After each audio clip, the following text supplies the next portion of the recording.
রাত যখন 2টা, সবাই ঘুমিয়ে গেছে। শুধু রাফি এখনো পড়ার টেবিলে বসে। চোখে ঘুম, কিন্তু বুক ভরা স্বপ্ন। কারণ সে জানে গরিবের ঘুম বেশি হলে স্বপ্নগুলো একদিন মরে যায়। রাফির বাবা একজন দিনমজুর। সারাদিন কাজ করেও সংসার ঠিক মতো খাবারও জুটত না। মা মানুষের বাসায় কাজ করেন, তবু তারা ছেলেকে পড়াতে চেয়েছেন, যেন একদিন ছেলে তাদের সব কষ্ট দূর করে দিতে পারে। প্রতিদিন কলেজে যাওয়ার আগে রাফি টিউশনি করত। অনেক সময় নিজের খরচ বাঁচাতে দুপুরে না খেয়ে থাকতো। বন্ধুরা নতুন ফোন কিনত, দামি জামা পরতো, আর রাফি সে শুধু চুপচাপ হাসত।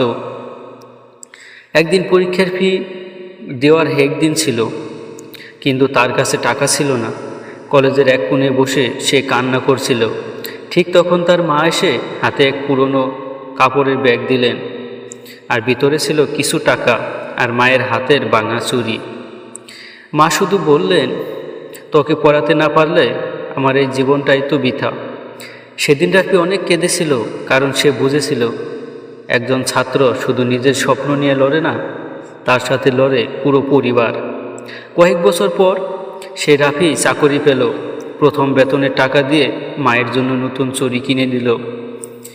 আর মায়ের চোখের পানি দেখে সে শুধু একটা কথাই বলেছিল, এই সফলতা আমার না মা, এটা তোমার ত্যাগের দাম।